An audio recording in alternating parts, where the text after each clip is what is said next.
All right, there we go. So microphone should be on now.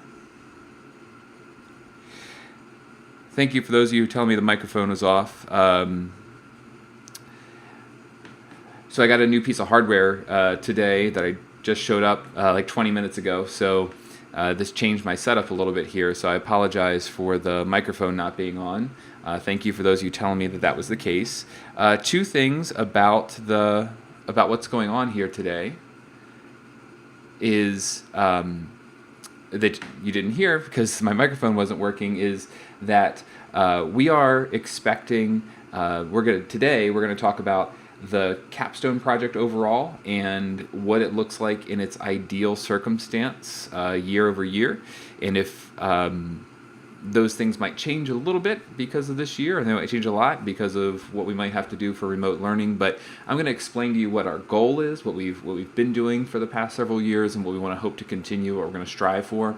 We'll also talk about the summer work that is required for all students to complete, and then we'll also talk about the possibility for students to do summer hours for their internship. That's currently not available, but as the summer progresses, Harford County might allow us to do that again. So we'll talk about those three things. Typically this happens at the end of MI. I come in and take a full 90 minutes to talk about that. We're going to try not to talk that long about that today, but it is still a lot to get through, and I really want to make sure that you understand what's going on. So it is going to be a substantial presentation. As I have up here on the screen, you can email me at any point during this meeting. I got my email pulled up over here, and I will see emails that are coming in, or if you're a student and have Slack pulled up, as you can see, because you guys told me about the microphone problem, I am also getting your Slack messages and will respond to those. But I wanted to do this as a YouTube live stream instead of a Teams meeting so that I can archive this and share this more easily without having to worry about students' identities being shared via a Teams meeting. And hopefully it's also easier for you to access this via YouTube live stream than a Teams meeting. So with that being said, we're going to jump into an explanation about the capstone project. So the capstone project is pulled up over here. Whoa, that one. The capstone project is what the whole program is about. We want you to learn about all the different aspects of the human body and the different careers you learned about, and the way you use a micropipette, and everything from your first 3 years is all about building up the skills and knowledge so that you can talk to a medical professional and have some semblance of understanding and come across as informed and knowledgeable and capable. And we do. Students who have really taken on an effort with their years in biomed have a ton of skills and knowledge that really surprises and impresses the mentors that they spend their time with. So it works out phenomenally when students are able to go in an operating room and understand what's happening and be able to listen to the conversations and follow along and ask good, interesting questions because of that other knowledge. So we're here talking about the capstone, and I want to make sure you understand the mentality here is that this capstone project is phenomenally powerful if you choose to make it so. We really want students to dive into this and take advantage of this opportunity. We get to have such amazing experiences because of that work that you've done before, but also the work that students in the past have done. We have 10 years of alumni who've been out in the field in and around Harford County, Maryland, really making sure that students who come after them have have a reputation that precedes them. Students from our biomedical sciences program, your name rings out when we send you out to a place and you start working and start shadowing in a field. They understand a lot, and every year and growing number of places understand how capable our students are, and that enables you and the people who come after you to have really interesting experiences, because they trust, those medical professionals trust our students and understand our students' capabilities. So please go into this setting your bar high. We'll talk about this in just a second about what you actually need to do, but please make sure that you do lean into this experience, because it can be phenomenally powerful. So let's talk about what that experience actually is.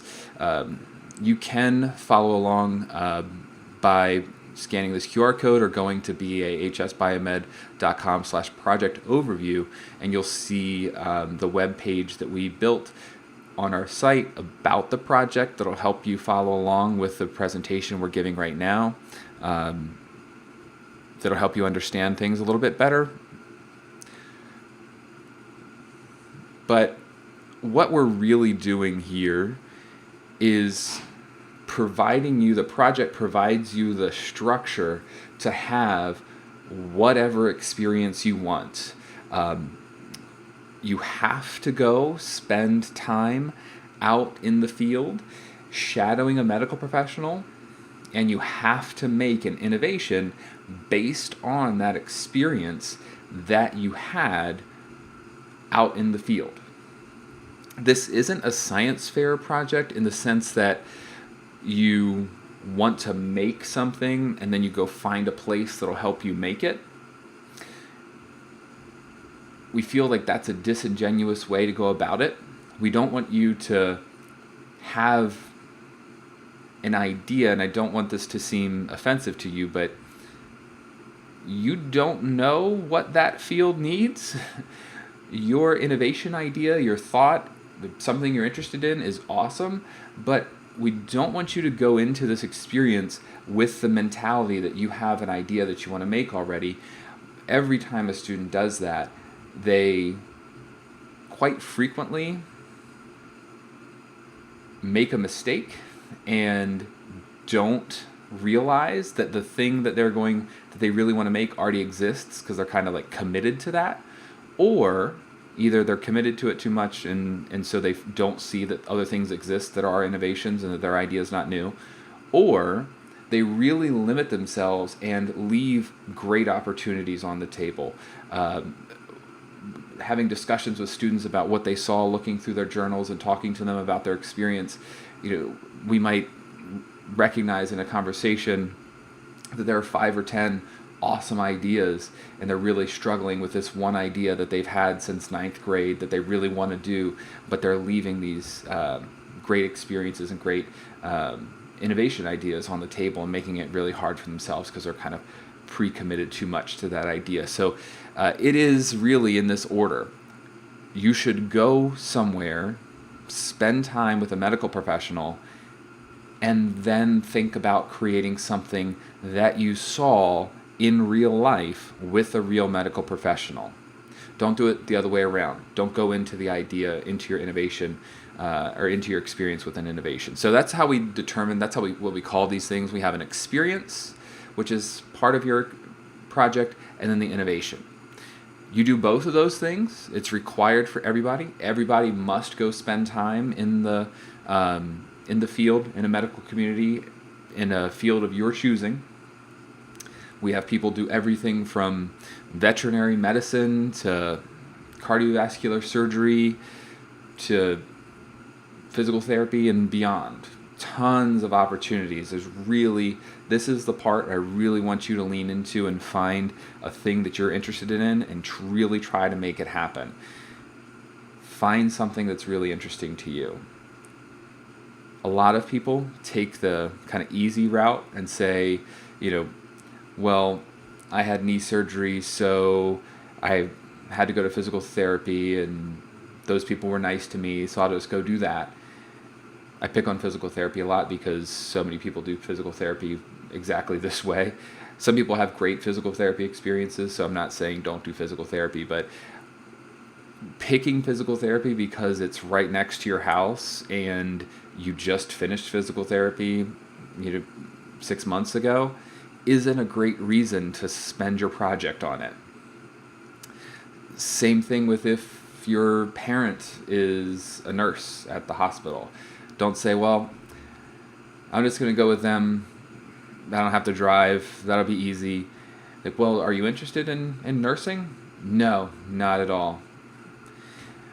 Well, then you're really setting yourself up for failure here, because this whole project, as I said before, can be a really phenomenal experience. And I'll say it even in a more powerful way. I mean, it can be really a golden ticket for your future. We've had students who in the past have found a position with that passion that they're really interested in, and were able to build their way up and have amazing experiences. We had one of our Hall of Fame inductees a few years ago, got to shadow with a cardiologist, and it was in a surgery, and got to push the button on a heart transplant to refibrillate the heart to get it beating again. Somebody got a new heart, and their first heartbeat in their body was because she pushed the button, and it was just this amazing experience for her.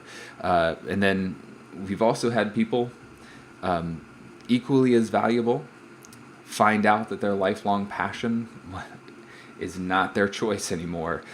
This was a story from before I started teaching this class, but Mr. Clemmer, when he taught this class with me, would share it. And there was a student who wanted to be a vet. She, since 5th grade, was on board, saw something on Magic School Bus. This is her career, wants to be a vet. Everybody loves puppies. Doing her whole experience, having a blast. But about halfway through the experience, a bulldog comes in. And bulldogs apparently have notoriously troublesome pregnancies. This is something I don't know. But bulldog comes in, giving birth, needs to have an emergency C-section. Puppies are coming out. They're getting handed to all the workers. The puppies are not doing well. The vet takes a puppy out and hands it to the student and says, "Make it live."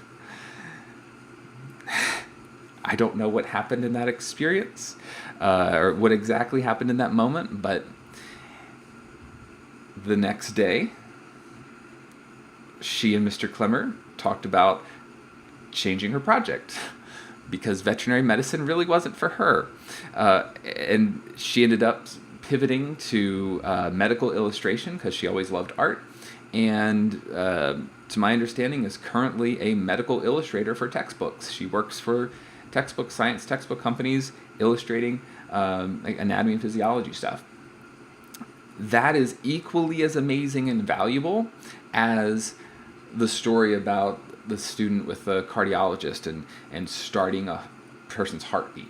Both of those experiences informed those students about their life path, and you can get that same experience if you decide to do this project in an interesting way, and you try hard, and you actually investigate something that you're interested in. Don't take the low-hanging fruit. Find something that you're interested in and make that happen. Even if the first 3 or 4 places say no, you keep trying, and then you eventually get a place that says yes, and then you can have these amazing experiences. So the experience part is you spending time with a medical professional out in the field. You observe, you listen, you learn, you take notes, you write journals about it, you take pictures, and then from your real, genuine experience, you'll try to make that person's job easier or better. Fix a problem that they have. If you noticed in your shadowing experience that your mentor kept tipping over this cart because it was really top heavy and it didn't work so well, the wheels got rusty or something, I don't know. And you could say, well, this cart should be better because they keep knocking it over and it keeps having this trouble and it makes a big mess and slows them down and it isn't great. So let me design a better cart. That's a great innovation, especially if that innovation doesn't exist, especially if all of the carts for that type of career, for that type of position, are all these really tall towers. Making something like that is the innovation we're talking about.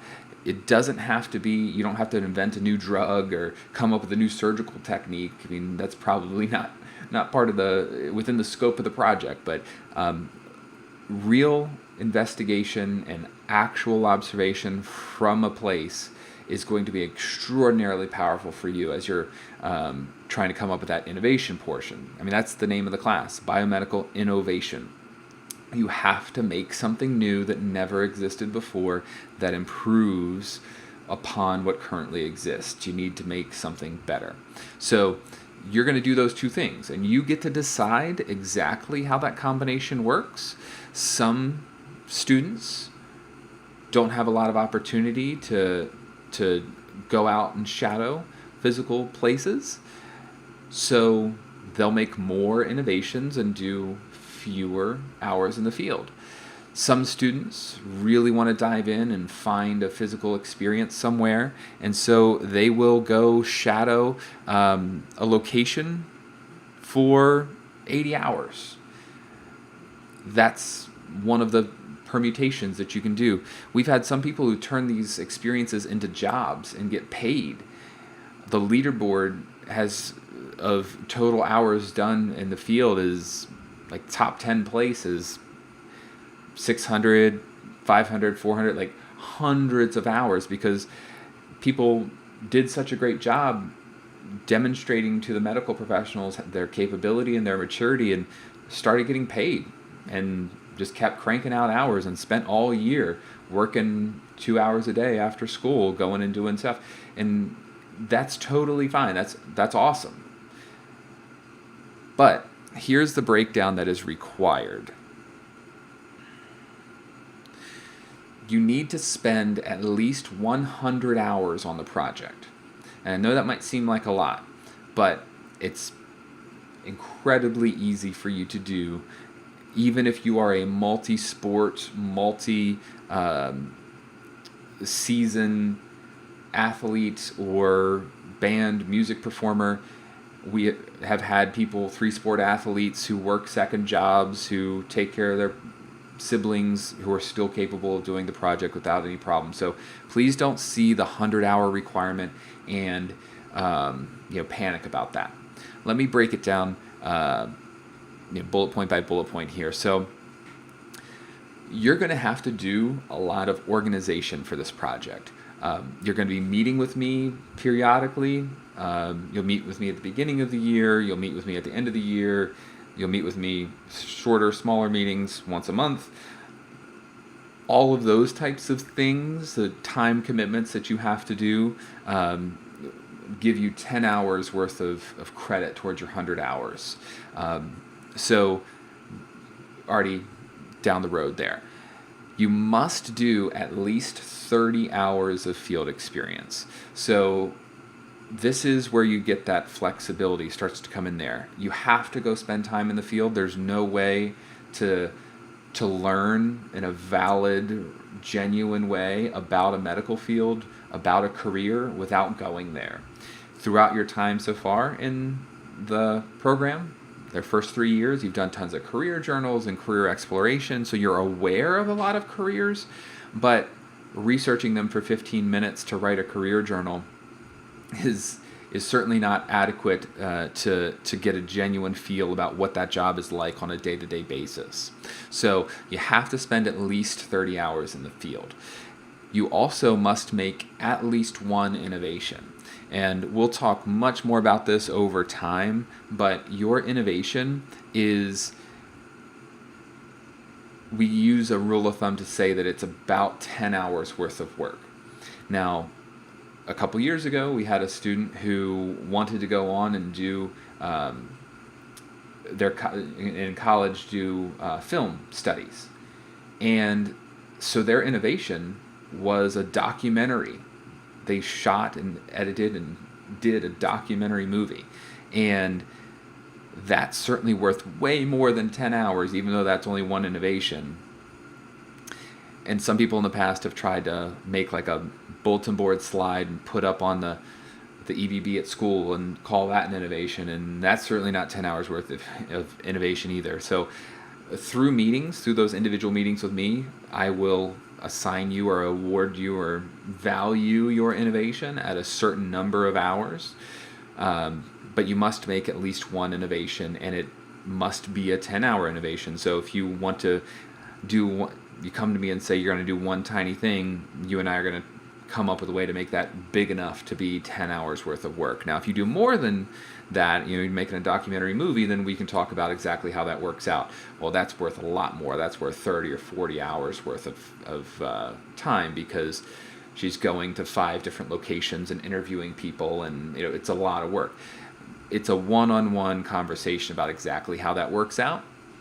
But if you look at the next one, the 50 hours worth of work that is there is what you get for you to decide. If it fits better for your schedule to crank out tons of hours because you have the ability to do that, and you really love investigating that particular area, field, then great, go for it. If that doesn't work out for you, or if you're interested in shadowing a really niche field, we had some people a couple years ago struggle finding places for music therapy, so they did fewer hours and did more high quality, in-depth innovations, and that's totally fine. That flexibility portion is designed for you to make it be a project that works for you. And going into the additional innovations part, as again, a rule of thumb, we say each innovation is about 10 hours worth of work. So I will award through those conversations with you a certain amount of hours that your innovation is worth. So we'll say these 2 innovations are worth 25 hours because you did these 2 big things and you tied them together with a small little thing that kind of made it work together, and that's fine. Again, you get to decide a ton about this project. You get to decide where you're going to shadow. You get to decide how much you're going to shadow. You get to decide what you're going to make. You could make a 3D model of something, or you could host an event. An innovation could be that's how actually the student faculty games got started a few years ago. They've kind of been off or on for a little while, but there were some student faculty basketball, softball games like seasonally, and it started as a project for a biomed student. The blood drive started as a project for a biomed student. So there are tons of different options here for you to investigate, and it really just can't implore you enough to say, make this project something you're interested in. Decide what you want to try to make. Decide, make the project be something that you like. We've had people do stuff with computer programming or 3D printing or whatever you're interested in. So that breakdown really hopefully makes it so that you understand this project is yours. My job is, again, to provide kind of the structure to say, you're going to meet with me every month, and you're going to tell me what your goals were, and I'm going to grade you based on those goals. Did you meet your goals? Great. If not, what can I do to help you? Here are some things that might make this a little bit better for you next time, and you go about your day. I mean, this project is really all about you designing an amazing experience that really helps you understand where you want to be. Talking about a couple other examples about the capstone project, you can go actually look on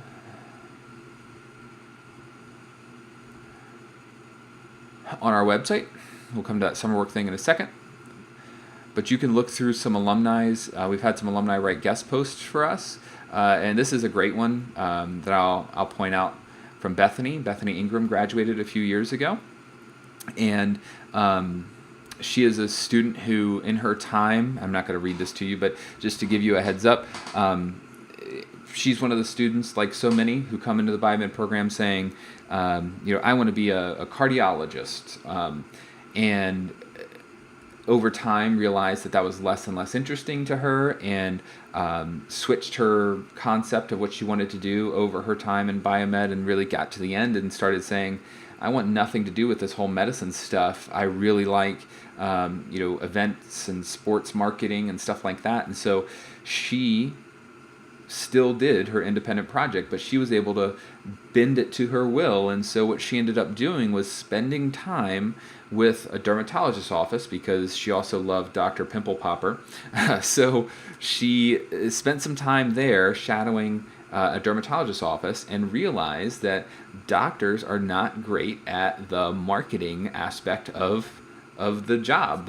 It's not what they went to school for. So she wanted to help that office with that.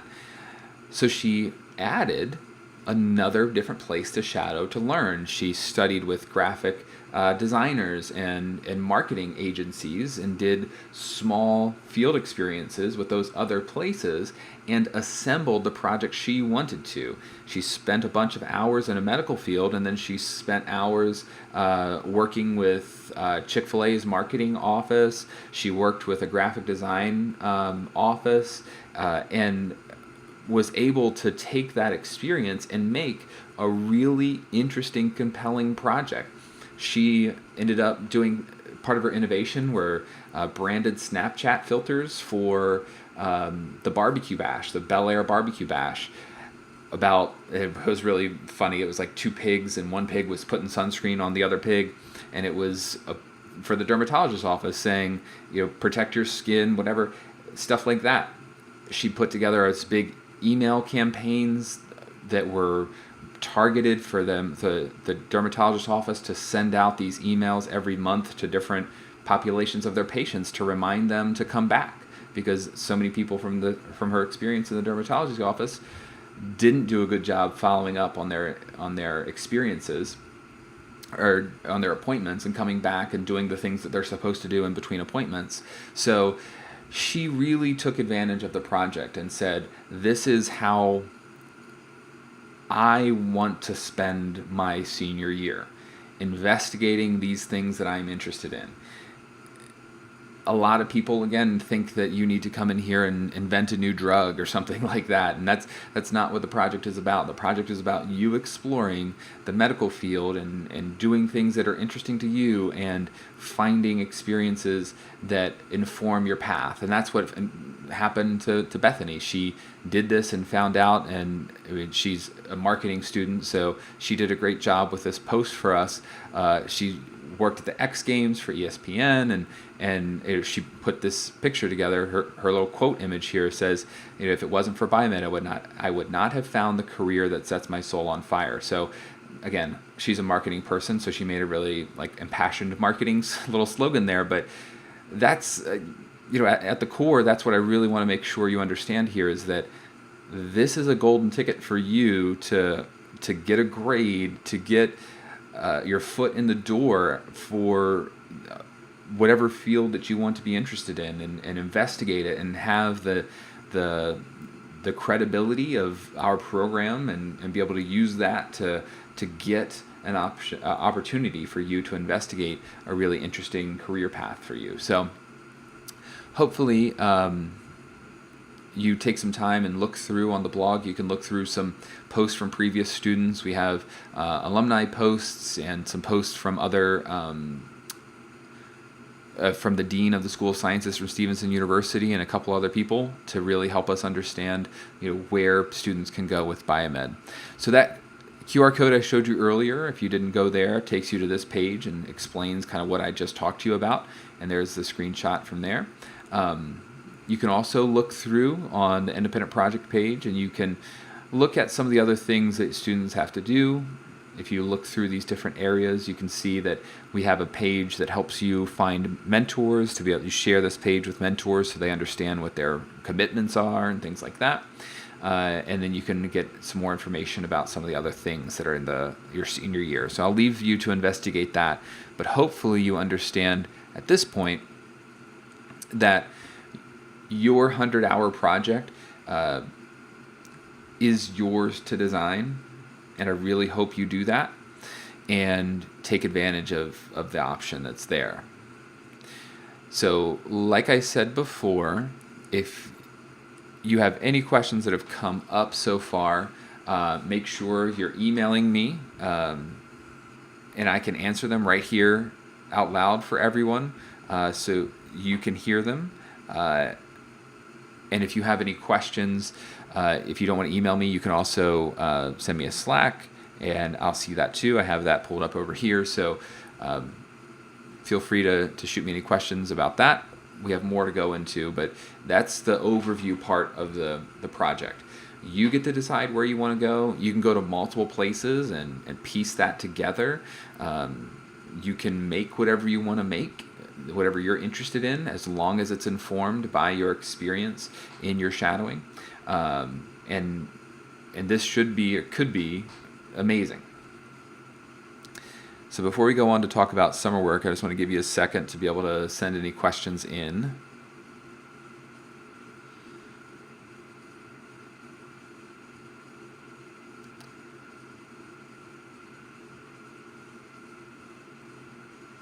All right, so then I'm going to go ahead and talk a little bit about the summer work stuff. So summer work you can find here. And also, we were just on the blog. You can see it here, Class of 2020 BI Summer Work.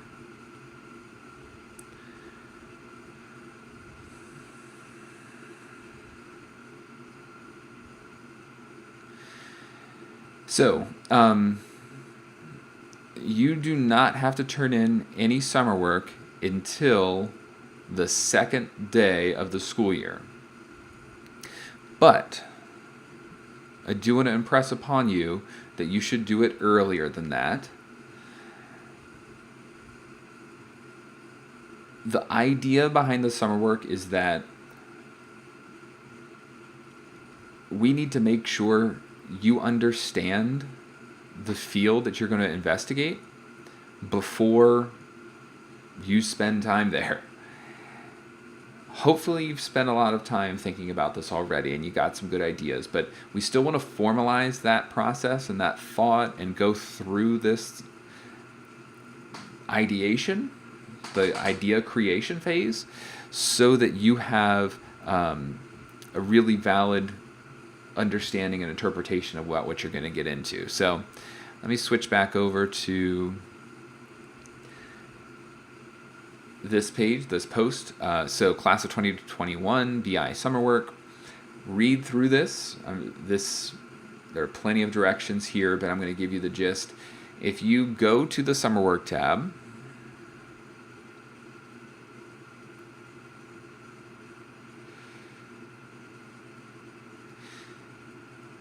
this is all of the directions, and it's only for the directions.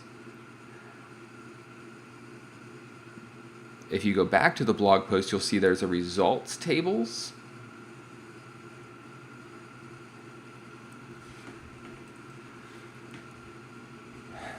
This is where you'll record your work.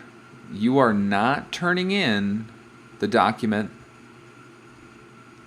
that says Problem 8 Independent Project Mission File at the top. That is your directions. Those are your work. It's for you to understand all the different aspects of the project, or the directions, I should say, for the summer work. Please read through these things. I cut out everything that didn't matter or didn't make sense. The directions are step by step, very precise, and on purpose. It is incredibly easy for students to read through this and say, make a list of all the topics that interest you. Nope. Just move on. Please do each of these steps. I'm not going to know whether you did or not. So, some of you may have just checked out immediately as soon as I said that. But as we go through this, I do want, through this whole course, I want to make sure that you understand that the process of creating ideas is what this class is designed to teach you. It's not inherently a process that people are great at. Most people are very very much not good at it. And so it might seem silly to go through some of this stuff because you already have an idea, because you're already doing this or that. Please make sure that you are going through all of the different steps that are identified here. When it says make a list, make a list. If it tells you to put 10 topics in your area of interest in this table, and then you see the next step and it says review your list and pick 3, please don't put 3 ideas in this table and then 7 stupid fillers in here. Do your genuine 10 best. Now, I gave you some extra blanks to do more. That's fine, but the grade is based on you doing at least 10.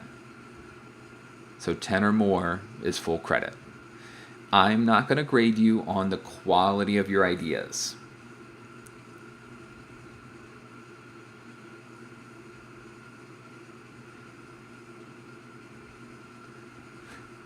Please understand right now, this whole year, everything in BI is for you to justify and produce ideas. It is not my job to say if they are good ideas or not. Your grade, nowhere in any of the rubrics ever will you say, Mr. Burke liked my idea, so that you get a full credit. There are plenty of ideas I do not like or would not enjoy myself, but that's not what the grade is about. The grade is about you creating the ideas, because the class is about teaching you how to come up with ideas, how to design solutions to problems. So that's what this direction is supposed to do. That's what this work here is supposed to do. Is I'm trying to walk you through, for your first time, the idea creation process that you're going to practice many times throughout the year. But if you look at the rubric, and let's go back to the summer work blog post. If you scroll down to rubric,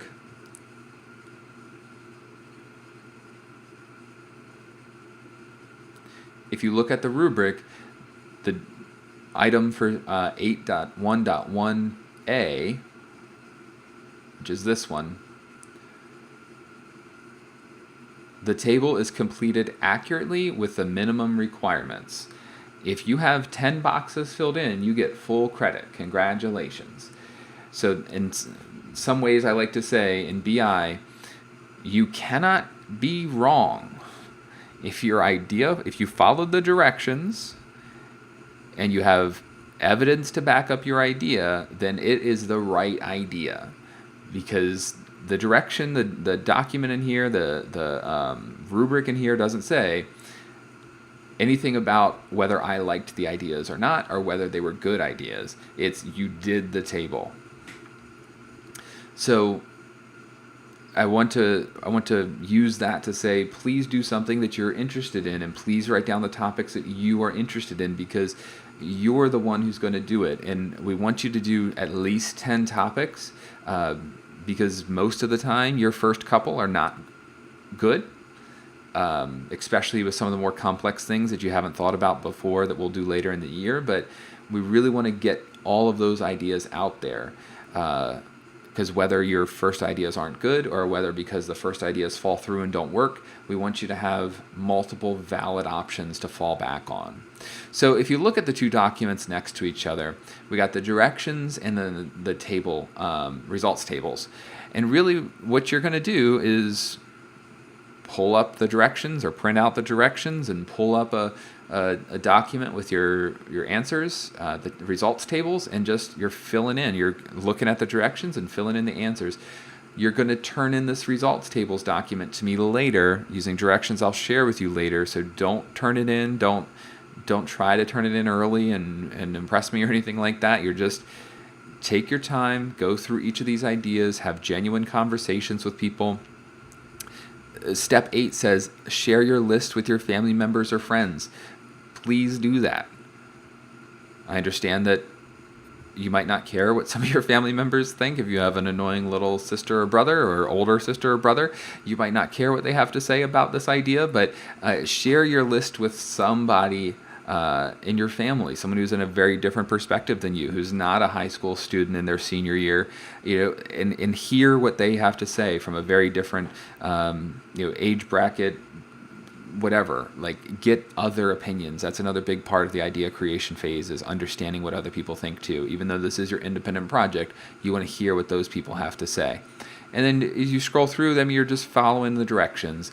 I highlighted some things that people usually make mistakes about, and you just keep scrolling down. So step table 8.1.1b, here it is right here. You're going to basically funnel your 10, look through your 10 best ideas, pick your favorite 3, and follow the directions here. And the point of this document is to take you all the way through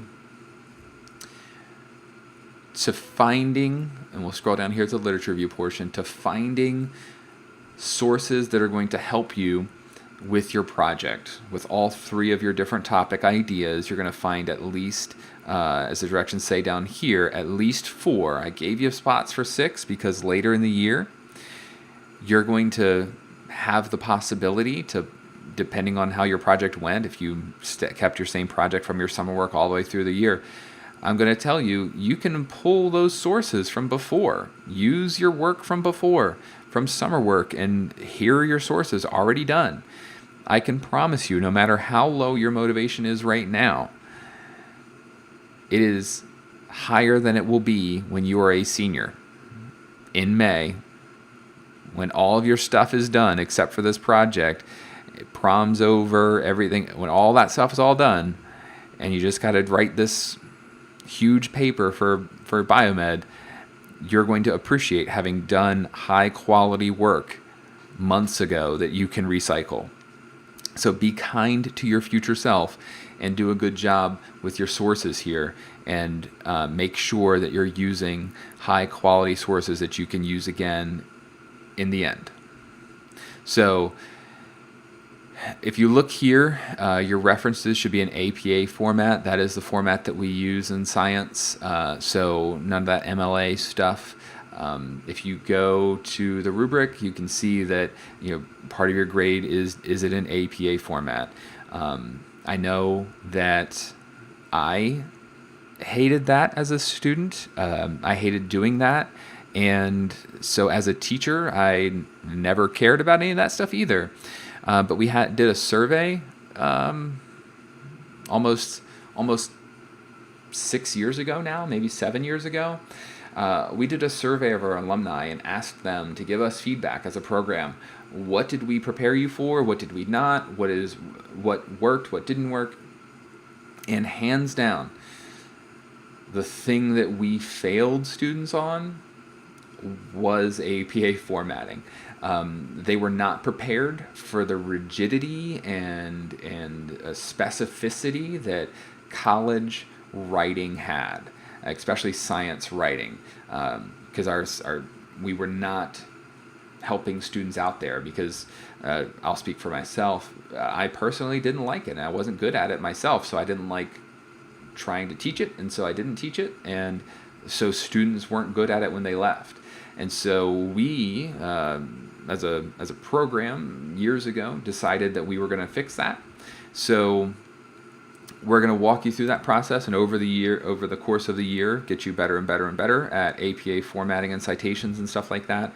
But now it's one of our greatest strengths. It's one of the things that students write back to us about, or send me a message about and say, you were right, I was wrong.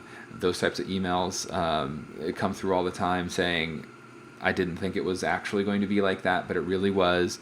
It was so much easier for me than for my peers, whether that's for presentations or APA formatting or scientific posters or group work or time management. There's so many different traits or skills that students develop and in the program, and this is one of them. And this is definitely one of those that's you're not gonna like me for, or like me even less for this type of stuff, and holding you to that accountability. But again, it's something that our alumni guided us on and continue to reinforce that it is a positive thing that you will benefit from in the long run.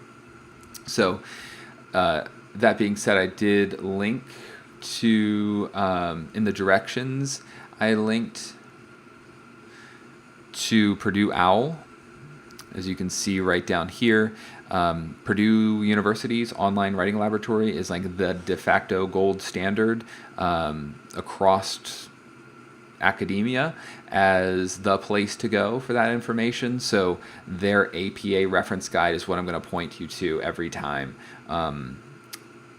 I am not an expert at it. I have to look it up and use it all the time. I haven't memorized most of the stuff, so I'm giving you the source. Like, this is absolutely the thing that if I've graded you on something and thought it was wrong, like this happened because if you see up here, in October 2019, there was a new release, and so I was grading students for just a couple weeks ago some things that they were doing that were wrong in the APA 6 style that are not wrong in APA 7, and I had no problem giving them their points back because, again, there's no way for me to keep track of it in my mind, at least. So I'm always looking at this source and saying, what am I supposed to do here? Okay, so that's how it's supposed to look, then let me do that. So anyway, that source is going to be there and helpful for you to make sure that your paper is correct. So if you look, scroll down on the results tables document, you'll see that there's nothing after table 8.1.2, but there are directions for 8.1.3. And this is where you're going to write a short, very short paper about your final idea, your best idea. The whole process, the whole document is supposed to funnel your thoughts down to one choice.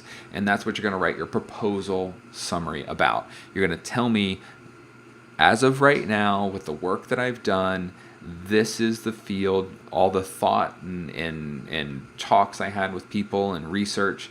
This is the thing that's most interesting to me that I think that I can do. So you're going to write a short APA paper about. That's a separate document you're going to turn in to me. So if you look at the rubric, you're turning in two things. On the second day of school, based on directions I will share with you on the first day of school, you are going to complete the results tables as the directions indicate, and then you're going to write a proposal project topic summary that you're also going to turn in to me. And then I will grade these with you in person, one-on-one, at the beginning of the year. I'm going to go through this and talk to you about your idea and talk about what our plan is going to be to try to make that happen and work on all that type of stuff.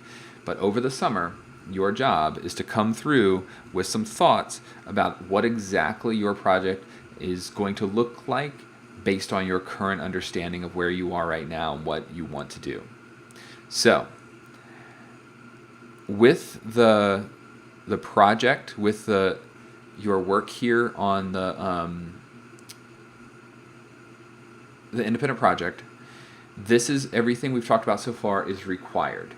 The project itself and the summer work are required. If you look through this, again, on the BI class of 2021 summer work, you need to do this. The other thing that we need to talk about is